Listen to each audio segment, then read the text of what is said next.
You say that I'm psychotic, but then you like. Indria sangat senang sekali, sebab dengan kehadiran mertuanya dia bisa menyambut teman kerjanya dengan tenang. Bahkan di depan mereka, mertuanya itu memberikan kesan yang sangat baik dan tidak henti-hentinya menyanjungnya. Indria, kamu beruntung sekali memiliki mertua yang sayang sekali padamu. Tapi, di mana suamimu kok belum kelihatan? Aku sangat penasaran sekali, tanya Linda. Iya, aku bisa membayangkan jika suami kamu pasti tampan seperti Abah, timpal Rahma. Nah, yang masih muda saja bilang Abah ganteng.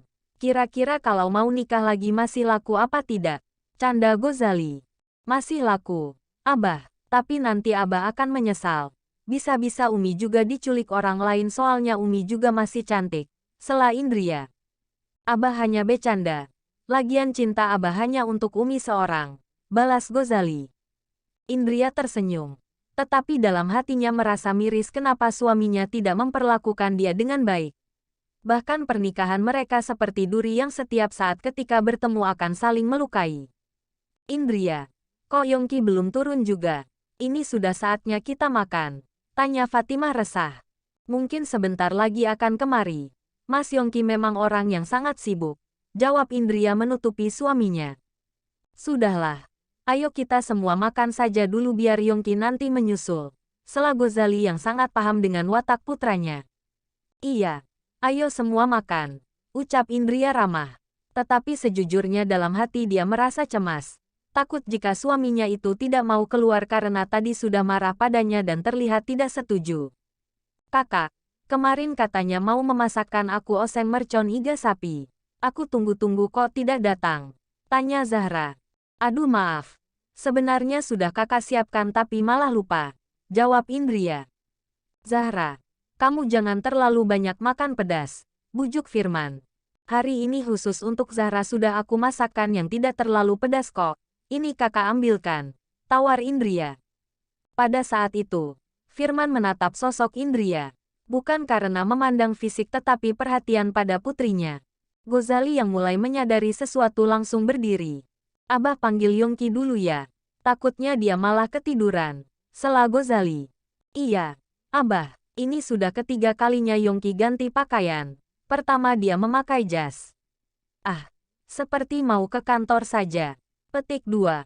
Kemudian dia mengganti pakai kemeja. Ih, kok seperti mau kondangan. Petik 2. Lalu mengganti lagi dengan baju kesayangannya. Tetapi dia merasa itu tidak tepat. Hanya makan biasa. Tidak di restoran. Ah, kenapa sih aku ini? Kok jadi salah tingkah begini? Lagian itu teman Indria. Peduli amat aku. Teriak Yongki. Akhirnya Yongki hanya memakai celana pendek dan juga kaos selengan saja berwarna biru dongker. Dia menambahkan jam tangan bermereknya akan memperlihatkan simpel tapi keren. Nah, ini terlihat biasa tapi memukau. Ucap Yongki. Dia kemudian tidak lupa memberikan minyaknya rambut dan menatanya agar semakin kece. Kini dia begitu puas dengan penampilan santai tapi menawan. Baru saja Yongki mau keluar. Ketika pintu dibuka sudah berdiri abahnya tepat di depan mata. Abab, ucap Yongki kaget. Kamu lama sekali. Sudah tahu ada teman Indria seharusnya berusaha untuk menghargai. Jawab Gozali menahan amarah. Maaf Abah. Tadi sakit perut jadi kelamaan di toilet. Balas Yongki beralasan. Sudah ayo turun. Semua orang menunggumu dari tadi. Ajak Gozali sambil menyeret lengan putranya. Kau lihat Firman. Bagaimana dia menatap istrimu penuh kekaguman. Kamu harus bisa. Mulai belajar menghargai Indria. Duh, jika Indria adalah putriku aku tidak akan menikahkan dia dengan lelaki sepertimu. Kamu yang tidak pantas untuknya. Gertak Gozali. Yongki hanya diam saja. Dalam hati terus mengumpat dan malah menyalahkan istrinya. Maaf ya, Yongki kelamaan turunnya. Sapa Gozali berubah ramah. Subhanallah. Ini benar Yongki. Astaga, ganteng sekali. Kamu sungguh beruntung Indria. Suamimu seperti aktor. Puji Rahma. Iya, kamu harus jaga baik-baik biar tidak ada pelakor yang merebut loh. Timpal Linda. Yongki melirik bangga. Seolah ingin mengatakan jika Indria sangat beruntung menikah dengannya. Sedangkan Indria hanya nyengir saja. Tampan memang tampan, tapi untuk apa jika selalu makan hati?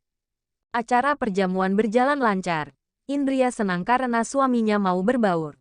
Entah itu tulus atau terpaksa, Indria tidak peduli, yang penting tidak menjadikan bahan pergibahan tentang dirinya yang memiliki suami resek. Setelah acara makan selesai, para tamu saling berpamitan.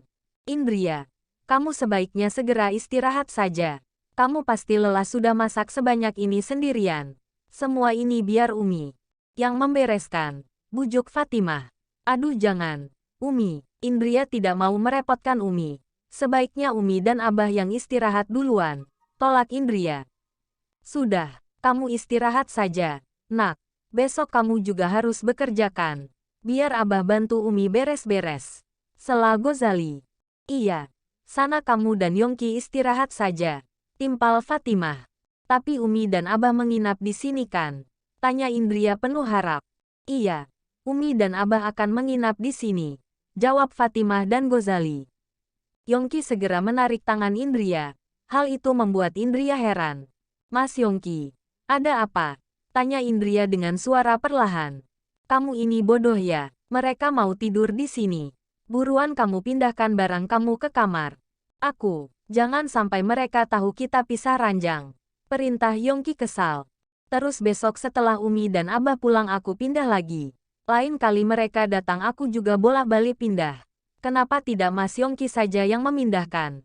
Aku masih banyak kerjaan yang harus aku urus. Tolak Indria berterus terang. Sudahlah. Kalau gitu kamu bawa saja barang yang penting ke kamar aku.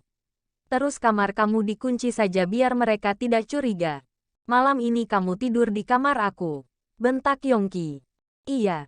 Jawab Indria menahan kesabaran dan berlalu pergi. Indria memindahkan barangnya ke kamar Yongki yang sekiranya penting untuk besok. Tetapi dia masih belum mengantuk dan tidak mau berada di dalam kamar dengan suaminya dalam keadaan canggung. Kamu mau kemana? Tanya Yongki. Aku mau menemani Abah dan Umi. Jawab Indria polos. Kamu ini tidak tahu bahasa isyarat ya? Mereka menyuruh kita penasaran sebab suaminya menggantungkan ucapannya. Barusan. Agar. Yongki gugup sendiri. Dia sangat paham dengan kedua orang tuanya yang begitu menginginkan cucu. Tetapi Yongki juga tidak akan mau membicarakan hal itu pada istrinya yang sama sekali tidak mau menyentuh. Ada apa? Mas Yongki, jangan membuat orang penasaran dong. Sergah Indria kesal. Aku lelah sekali. Kamu bisa memijat aku. Sela Yongki mengalihkan pembicaraan. Apa? Pekik Indria kaget. Kenapa? Kamu tidak mau? Sergah Yongki. Bukannya Indria tidak mau. Tetapi selama ini dia hanya memijat kedua orang tuanya dan belum pernah menyentuh orang lain. Ayo buruan. Sebagai imbalannya aku sudah mau menemui teman-temanmu tadi. Sela Yongki. Baiklah. Jawab Indria langsung deg-degan. Yongki segera tidur tengkurap. Membiarkan istrinya mulai menyentuh bahunya. Astaga, Indria ini tangannya juga enak sekali kalau memjat. Alangkah baiknya jika setiap malam begini. Tentu paginya aku bisa bangun lebih bugar. Batin Yongki. Di sisi lain Indria terus berpikir. Tidak salahnya juga dia melayani suaminya seperti memijat dan juga memasak. Toh semua itu adalah ladang pahala baginya. Soal bagaimana sikap Yongki yang sering menyakitinya, Indria memasrahkan semua pada Yang Maha Kuasa.